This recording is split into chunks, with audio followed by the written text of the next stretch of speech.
Bueno, como vimos, la fotointerpretación se dividía en tres partes. La primera, denominada fotolectura, consiste en reconocer los objetos individuales, es decir, si vemos un río, una sierra, una llanura, un camino, los edificios, las áreas urbanas, las áreas rurales. Esto nos permite ubicarnos dentro del contexto geográfico.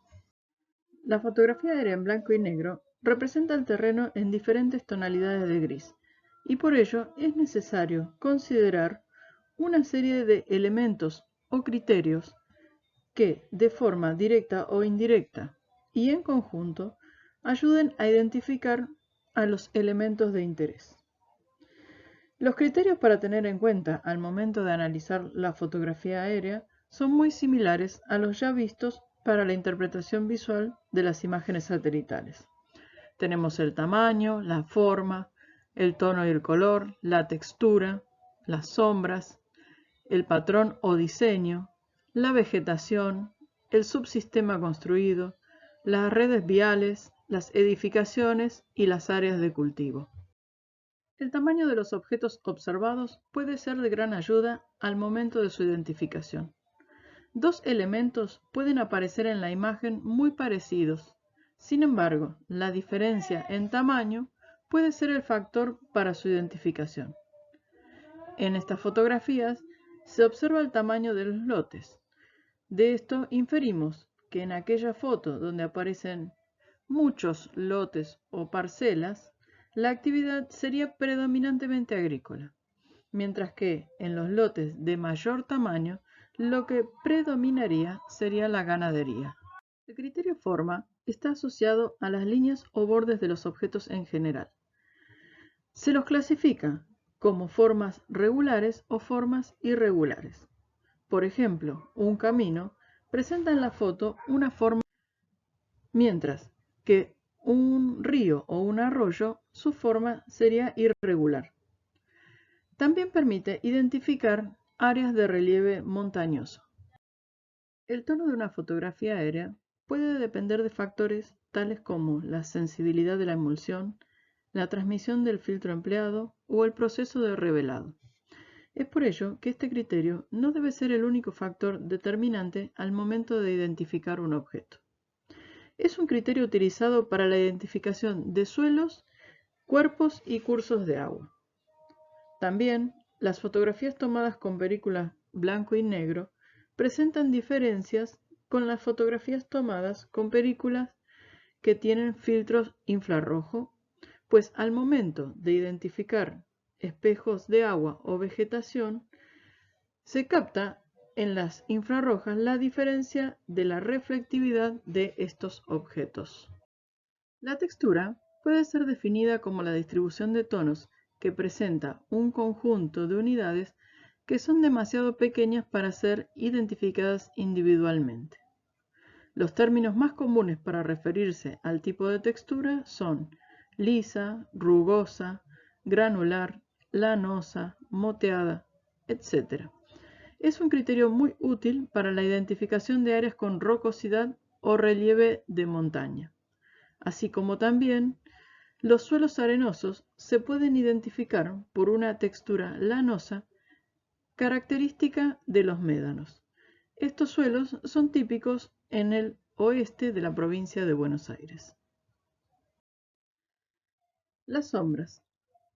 En determinadas horas del día, los objetos proyectan una sombra y en función de sus dimensiones pueden ser detectados. El patrón se refiere a la agrupación ordenada de ciertos elementos con características especiales. Puede ser el patrón de drenaje, el patrón de vegetación, el patrón de uso de la tierra, las urbanizaciones, la topografía, hasta procesos de erosión y sedimentación o patrones dentro de un paisaje.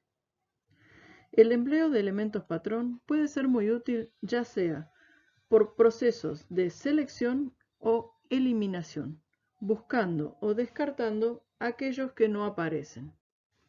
En este sentido, el patrón de drenaje es un modelo que está formado por los canales que colectan, llevan y descargan el agua de la superficie de las formas de la Tierra. Existen diferentes patrones de drenaje. El más conocido, el dendrítico, es donde se observa una corriente principal con sus afluentes primarios y secundarios uniéndose libremente. Este tipo de patrón de drenaje también suele ser considerado como patrón definido, pues el agua que se va colectando hacia el río principal tiene una dirección de salida.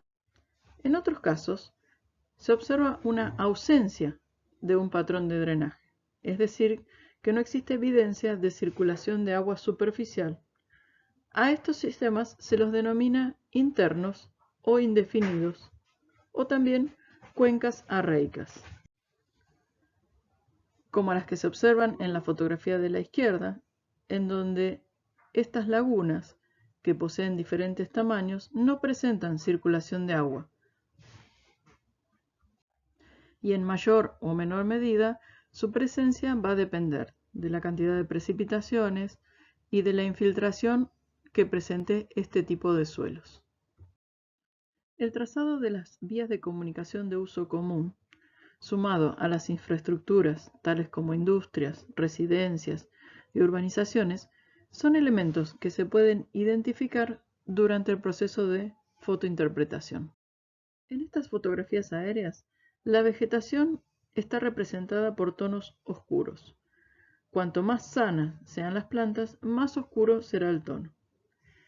En general, también, los patrones de vegetación natural adoptan disposiciones irregulares en el terreno, mientras que las disposiciones ordenadas o regulares nos indican áreas con cultivos. En la segunda etapa de la fotointerpretación, denominada fotoanálisis, lo que debemos hacer es identificar, seleccionar, describir, medir y clasificar los objetos o grupos de objetos. En esta etapa es necesario contar con el valor de la escala de la fotografía aérea para poder caracterizar cuantitativamente a los objetos de estudio.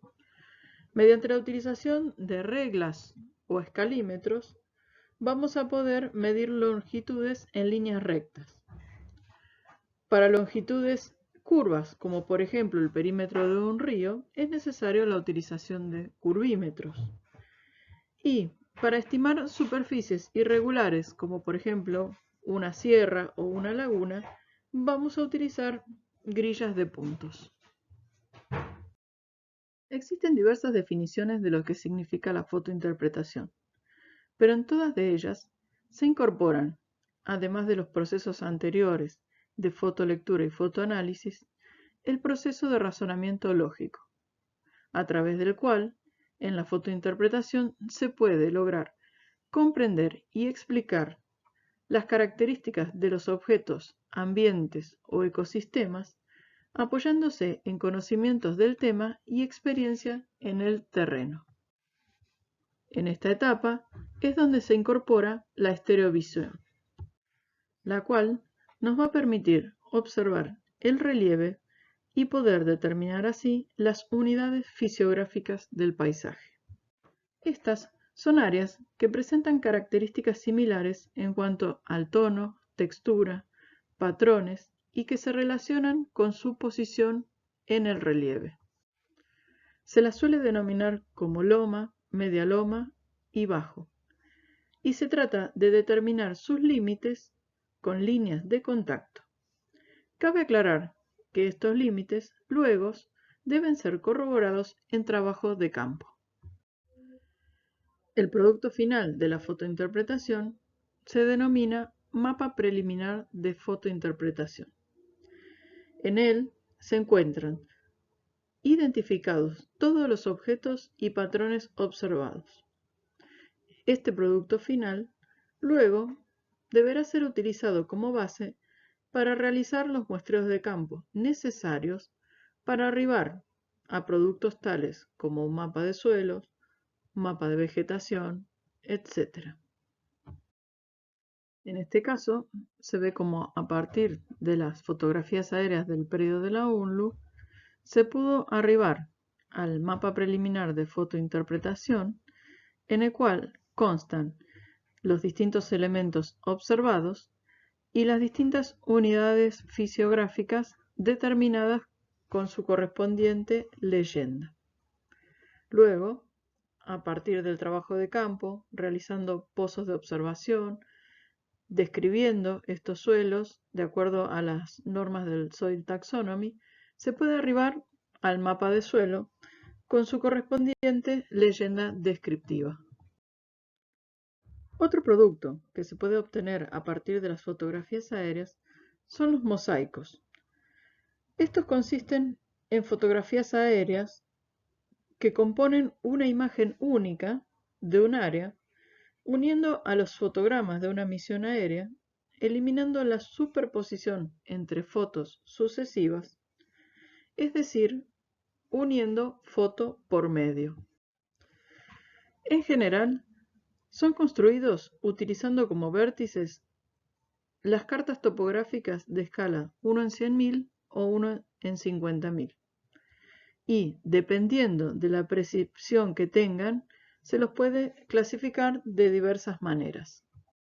Vamos a tener mosaicos no apoyados. Estos están construidos con fotos sin rectificar, es decir, que conservan la proyección cónica central original.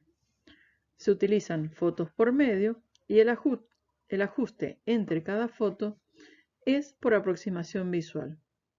Tienen una escala aproximada y en terrenos llanos pueden ser utilizados para tomar mediciones de longitudes y áreas, pero esta no es exacta. Luego tenemos los mosaicos semiapoyados, también construidos con fotos sin rectificar y foto por medio. Presenta apoyo en los vértices de una hoja topográfica y son un poco más precisos. En terrenos llanos se pueden realizar mediciones de distancias y superficies. Luego vamos a tener a los mosaicos apoyados. Estos han sido construidos con fotos rectificadas, es decir, que cambian su proyección de cónica central a ortogonal. También se utiliza foto por medio y además de tener apoyos en los vértices de una hoja topográfica, se utilizan puntos trigonométricos o de GPS para ajustar cada una de las imágenes. En estos se pueden realizar mediciones de distancias y superficies en todo tipo de terreno, pues la escala es homogénea. También vamos a tener un tipo especial de mosaico no apoyado, el fotoíndice. Este tiene como característica particular que ha sido construido con todas las fotografías y su función, como su nombre lo indica, es de índice. Nos sirve para, cuando realizamos algún trabajo, poder encontrar los pares estereoscópicos necesarios para el estudio.